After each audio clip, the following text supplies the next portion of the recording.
I'm going to go live here, I guess, as well. Yeah.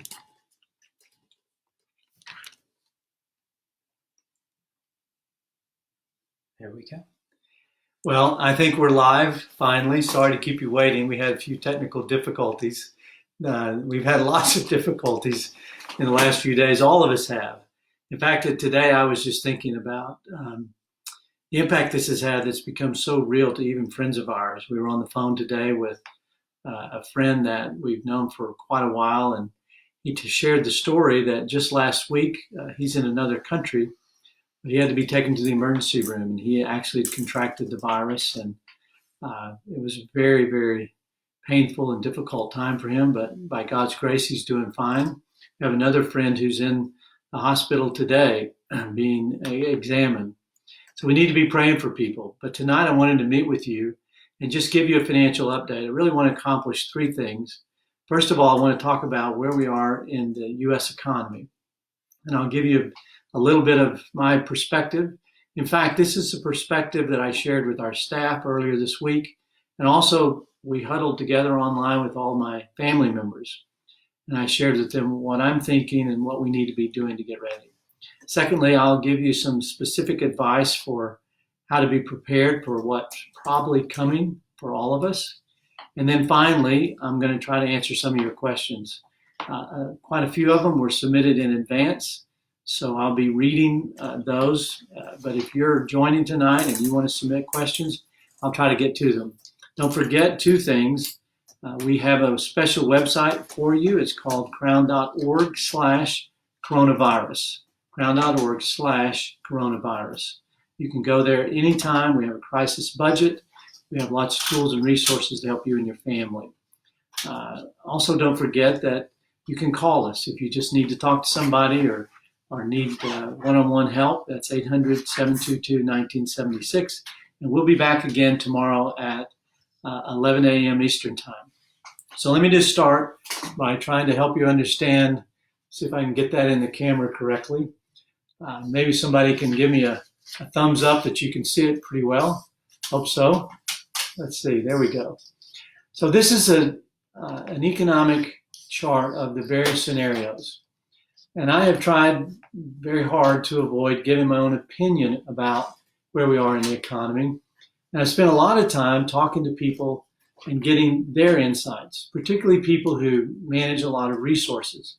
I surveyed the people, and just among the 10 or 12 people that I've been talking to, they're managing billions of dollars.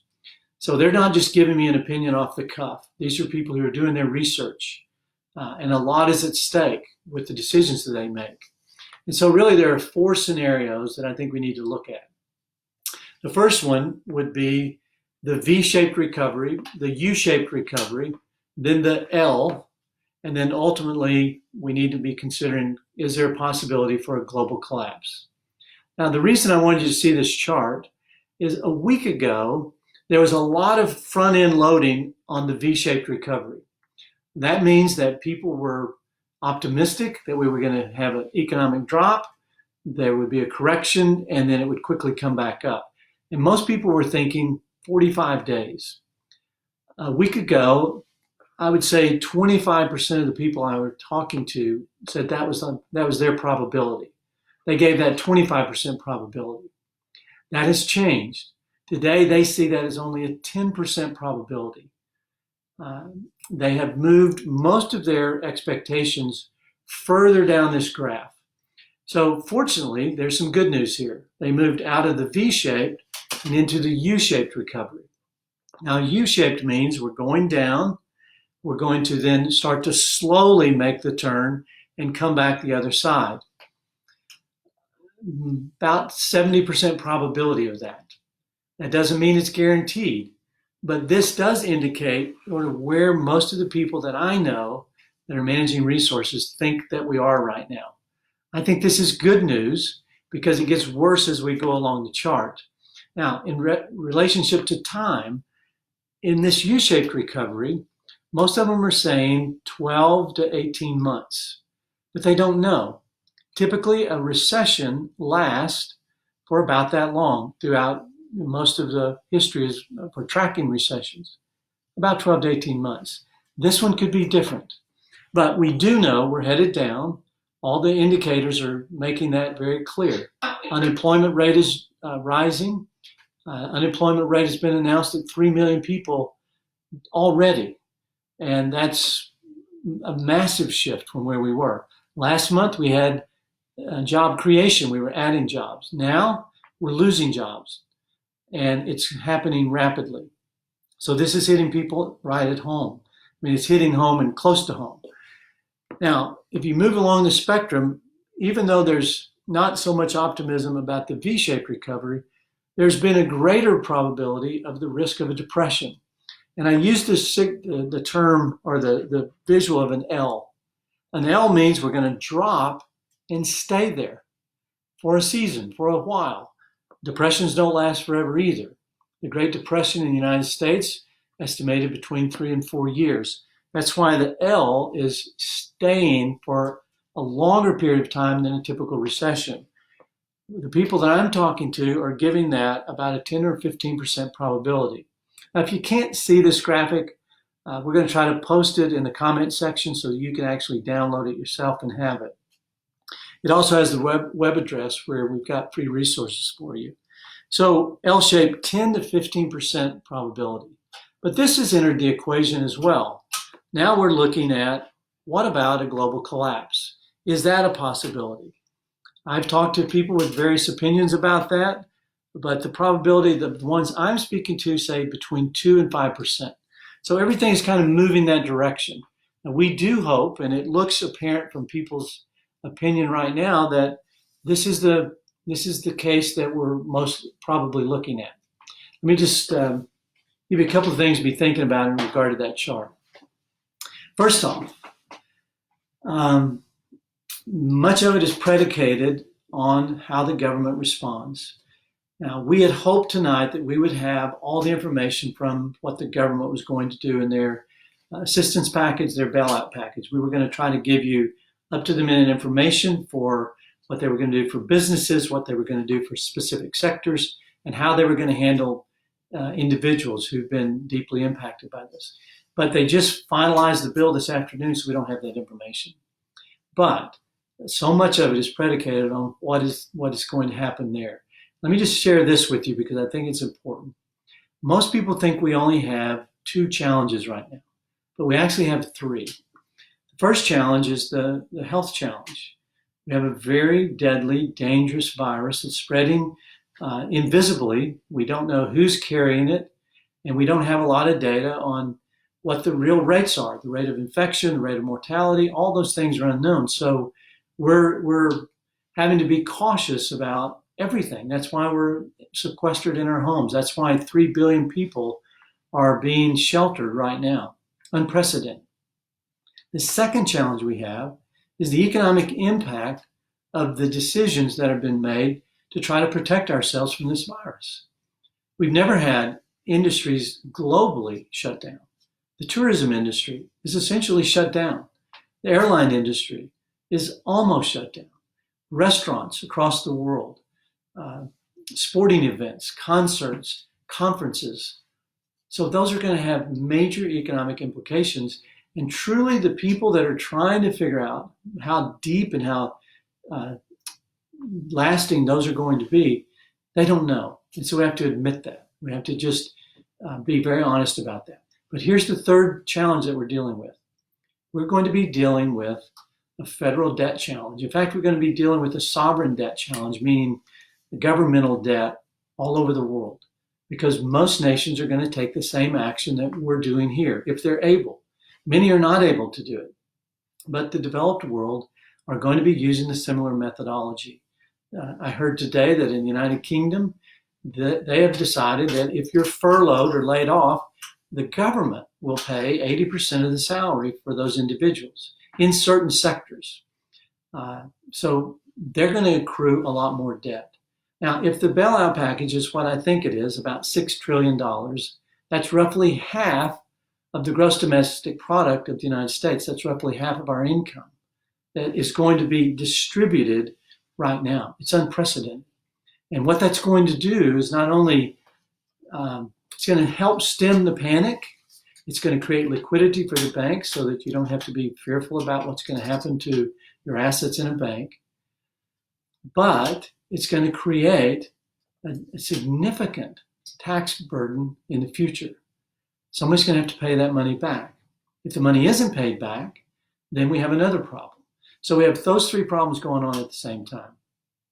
So hopefully that was informative at some level.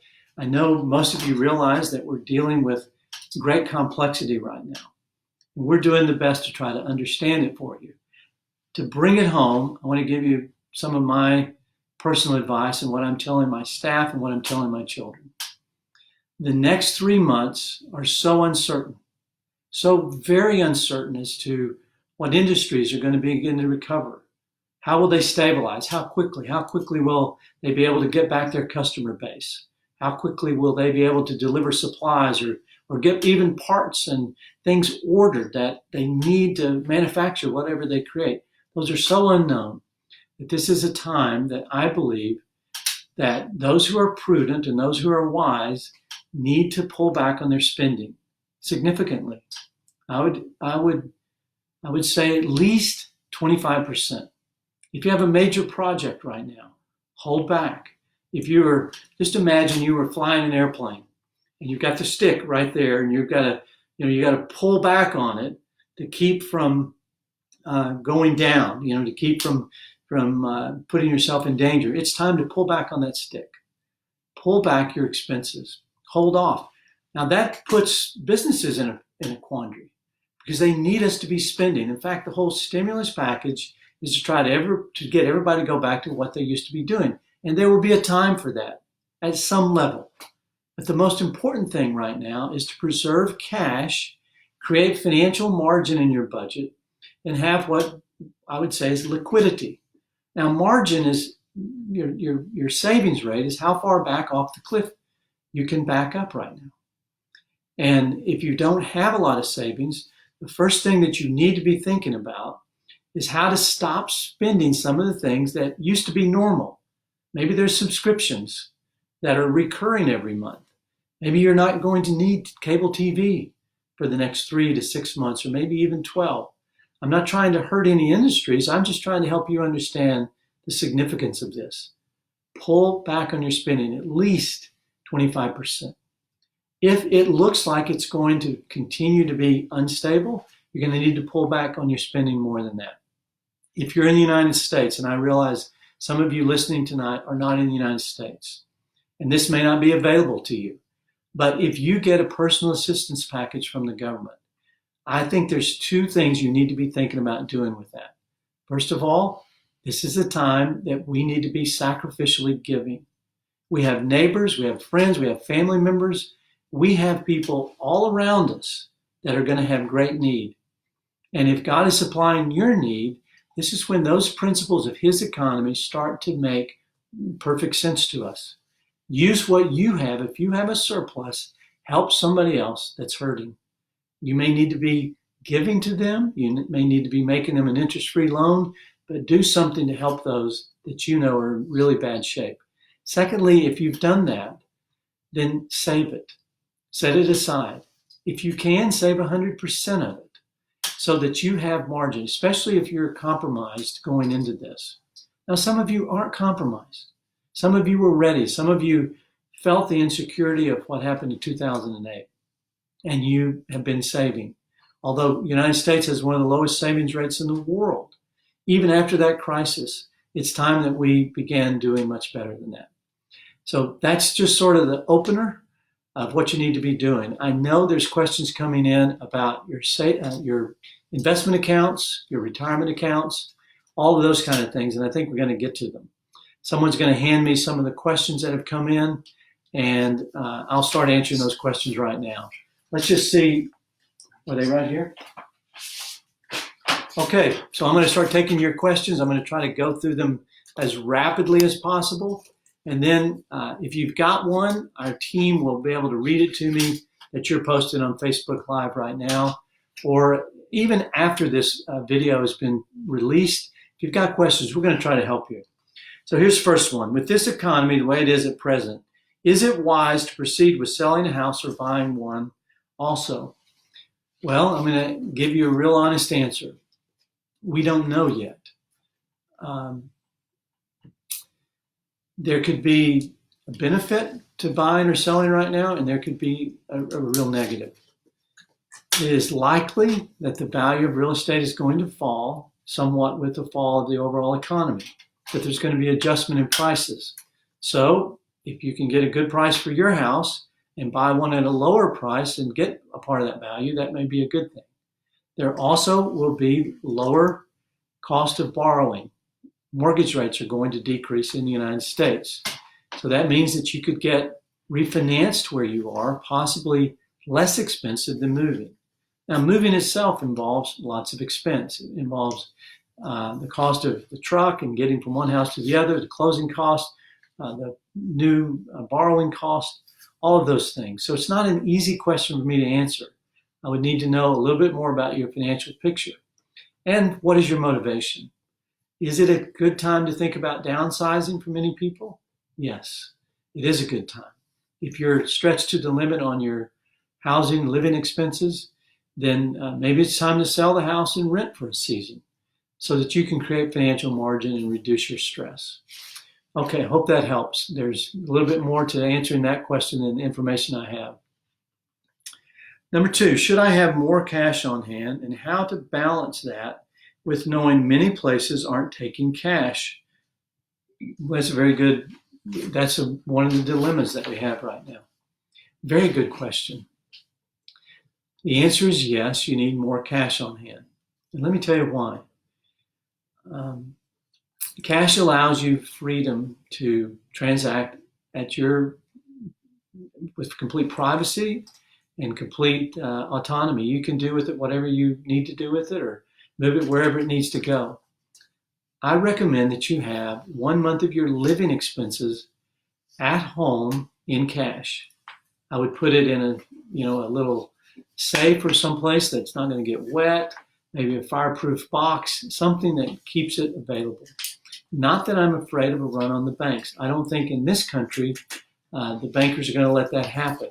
What I am concerned about is if there's interruptions where you can't get electronic funds, you're going to have some cash, so keep it on hand.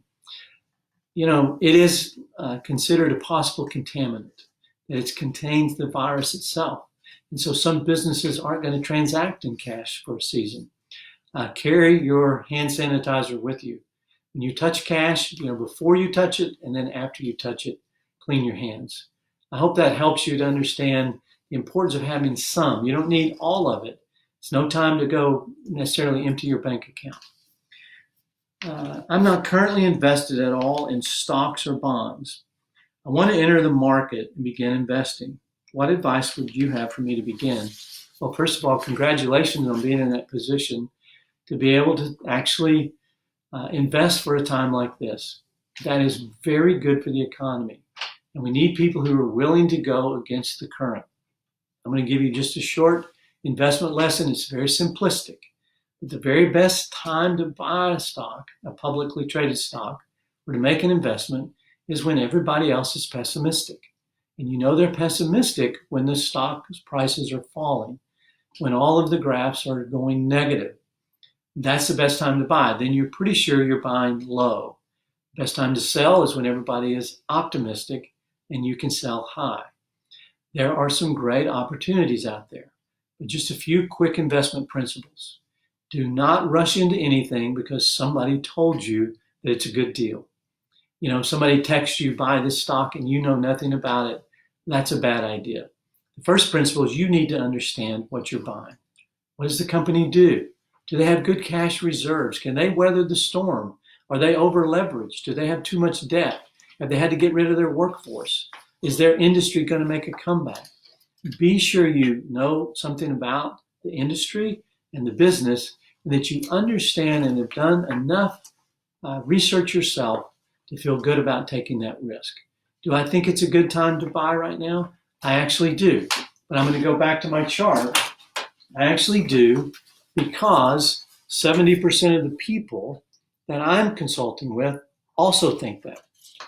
If this number starts to fall, that means there will be more sellers instead of buyers.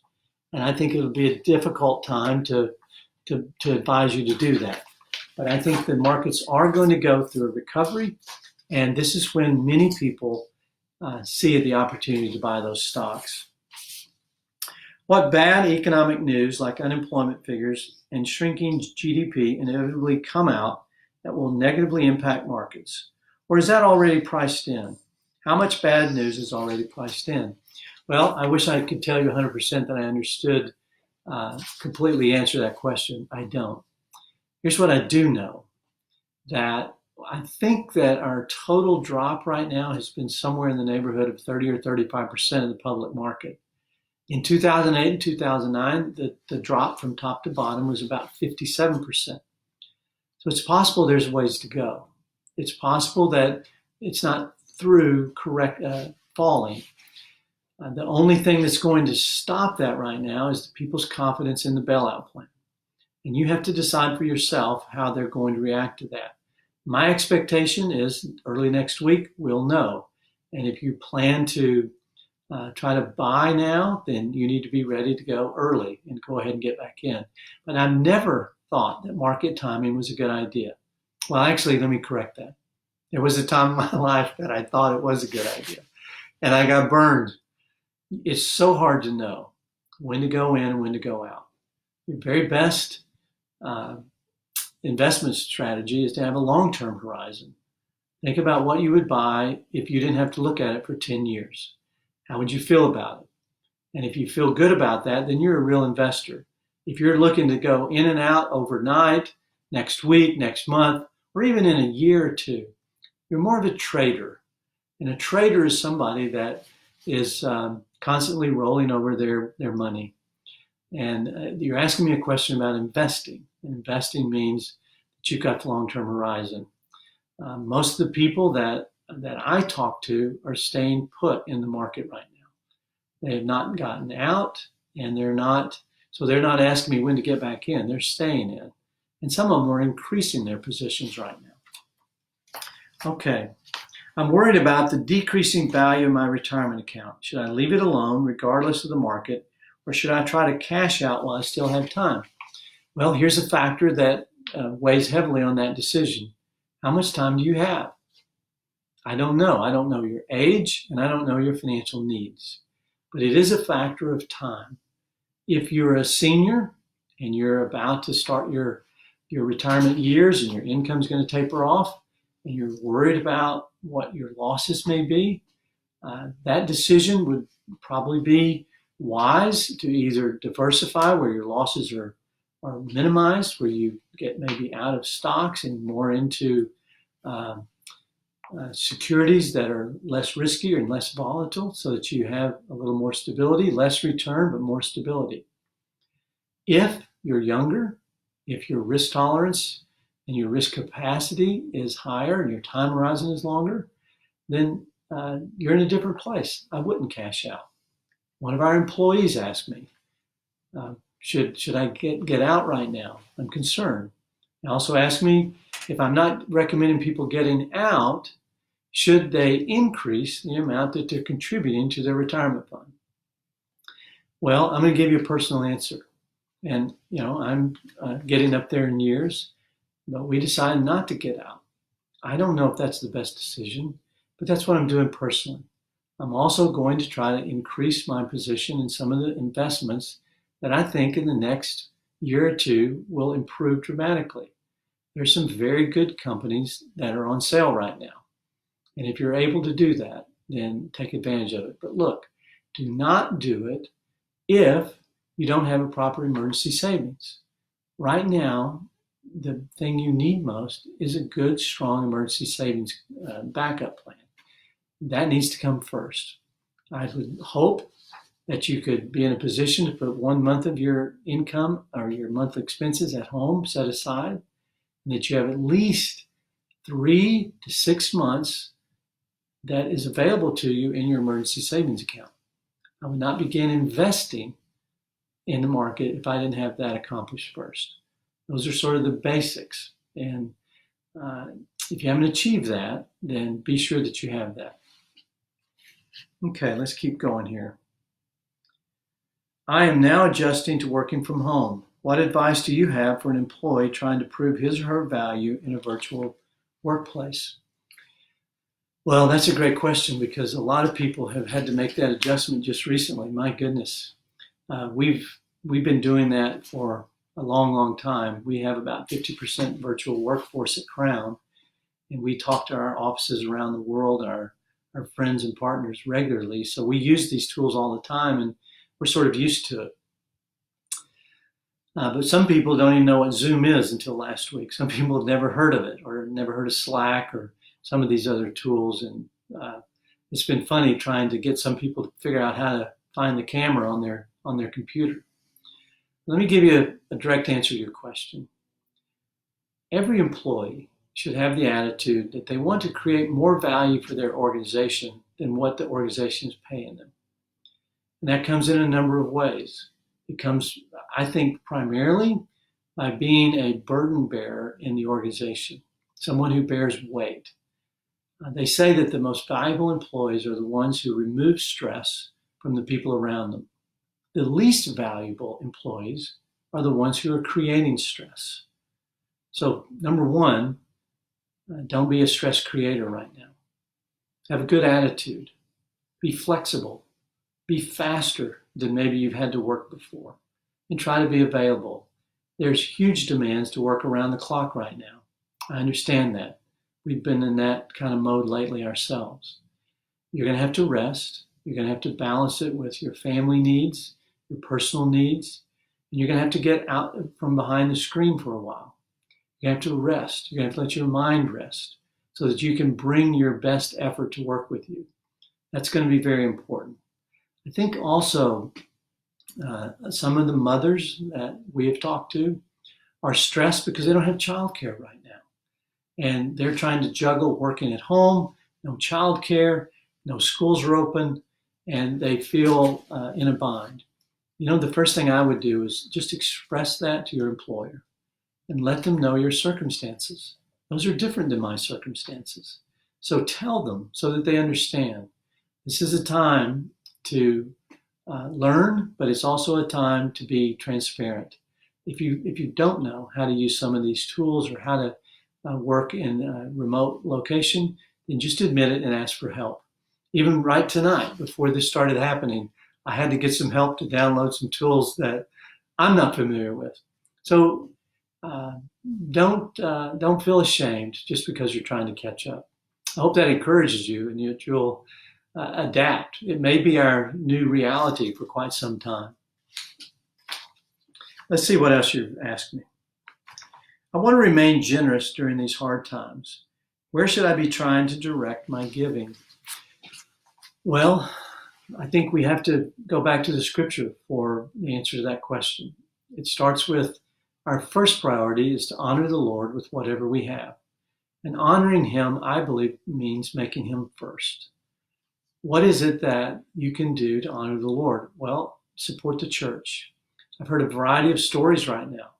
Some churches are seeing a drop in giving by 2/3 because people are not attending services. They're not giving right now. And maybe those churches don't have online giving programs or giving apps. They're going to try to find them pretty soon, I'm sure. But I would give to support the work of God.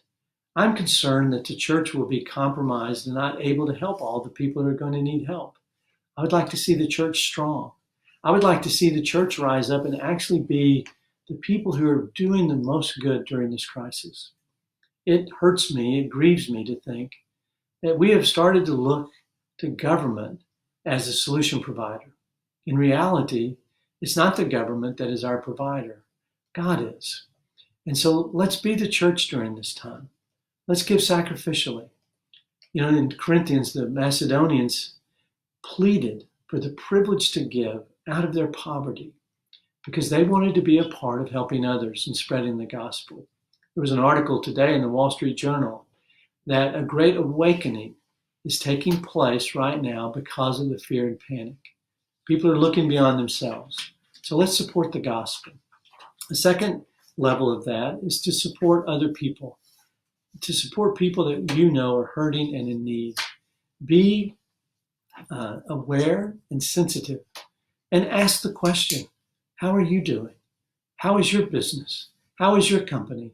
Is your job secure? Is it stable right now? Is there something that I could do to help you? Can I use my network to introduce you to other people? I'm getting resumes already. And that's one of the ways I can be generous, is to take my time to introduce these people to others who may have an opportunity for them. So think about the third priority, I think, besides giving first to God, second to those in your sphere of influence that we know are hurting, is to be sure that the practical needs of people are being met. If there are people that are providing meals for shut-ins, they're providing medical care, they're providing essential needs for people right now that maybe they're not able to get proper medical care, then give to those ministries to support people who are going to have those kind of services. I know that those organizations who are supporting the poor in our country are very concerned they're going to be overlooked right now. Let's not forget them. All right, I think we've got time for a couple more questions. Is that correct?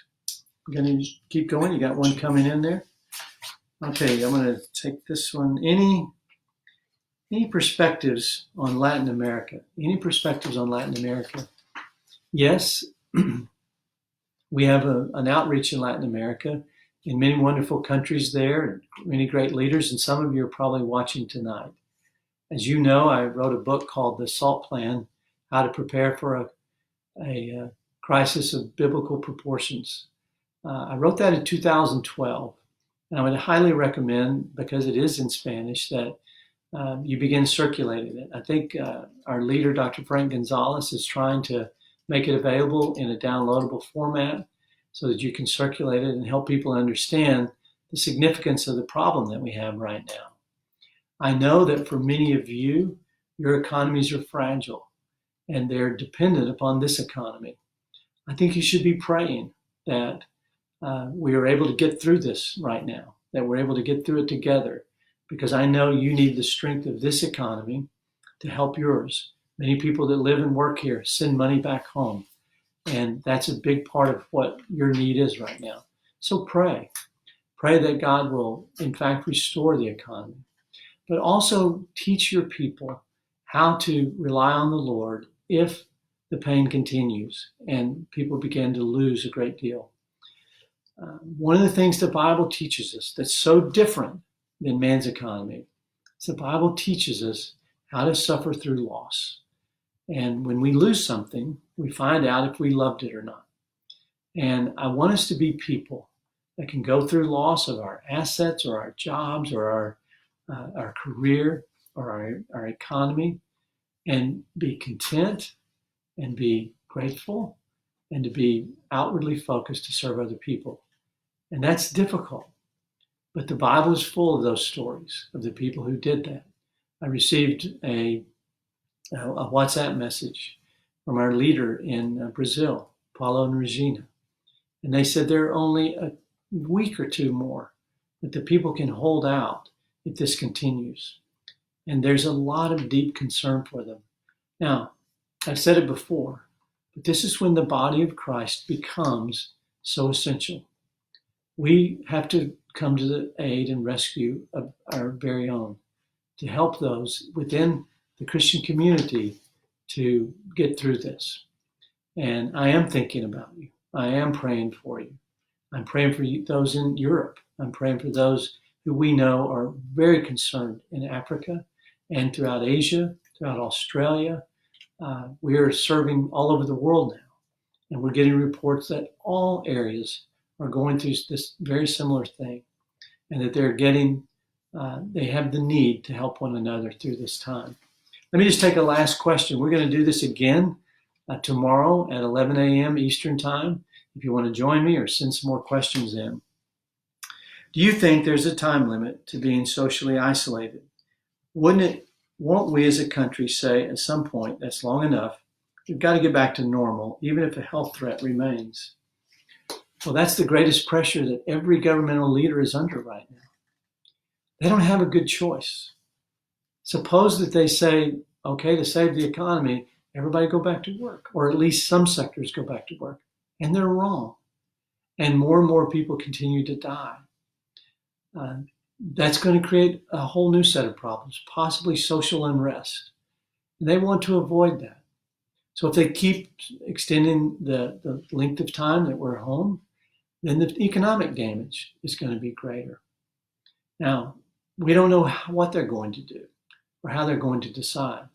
But one thing that we can do is to support them and to stop complaining and to stop throwing stones and being critics. They're under enormous pressure. This is a complex problem. And in some ways, I see it's a problem so great that God wants us to recognize our helpless dependency on Him. We are not independent people. We're dependent on God. And the government may make mistakes. And we need to be the kind of people who help others, including the officials who are trying to struggle through this the best they know how. The weight of the world is on their shoulders, and we need to pray for them. And we need to be peacemakers. There's a wonderful verse in Philippians 4 that says, let your reasonableness be evident. Reasonableness means that you can be kind and understanding, even when you don't agree. So we don't have to be angry. We don't have to be people who are bitter and throwing stones at other people for their mistakes. We've made mistakes too. Now, let me just wrap it up by saying we're going to get through this. I believe better days are ahead. I believe the risk is going to be long term. Even if the economy starts to recover, there's no assurance of when this virus is going to go away. It may come back. There's no assurance of whether or not these bailout plans will stabilize or destabilize the global economy. But I want to be people right now who live with complete faith and trust in God, because we know that we have all the wonderful promises of God. First of all, if we perish, if the virus comes to our home, then we are absent from the body and present with the Lord. If we suffer, we know that God will work all things together for good, and that He will redeem whatever suffering or pain that we experience. We also know that in God's economy, that all of this is temporal. That if we manage money and resources the way God tells us to, if we're generous instead of hoard, if we are courageous instead of fearful, if we are content and grateful with what we have, even though we suffer loss, instead of getting bitter and angry, then we are setting ourselves apart, not only to make a difference today, but for eternity. The two biggest things that God will look at when we stand before Him is how did we grow spiritually, and how do we manage the resources that He gave us. He's going to ask about those two things. And this is our time to trust Him. He is Jehovah Jireh. Well, I hope that helps you tonight. I hope it's been encouraging. We will be back tomorrow, 11 a.m. Eastern Time, Facebook Live. Some of our radio partners are also going to join us. You can type in your questions and we'll try to get to them. Also, don't forget crown.org/coronavirus. And you can find the resources for free right now that you need to help you and your family. God bless you. It's been great being with you tonight.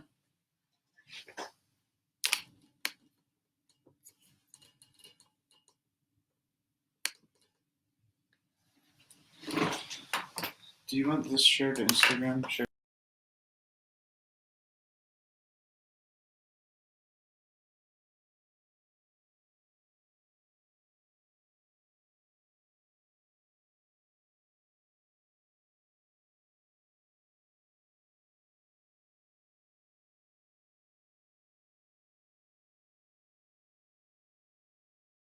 Mine with two others. Oh, okay. I don't know I didn't why. know that. Yeah, it's okay. I sent you a summary of the coronavirus bill. Thank you. Good work. I don't know if hopefully it will meet what you need. You need your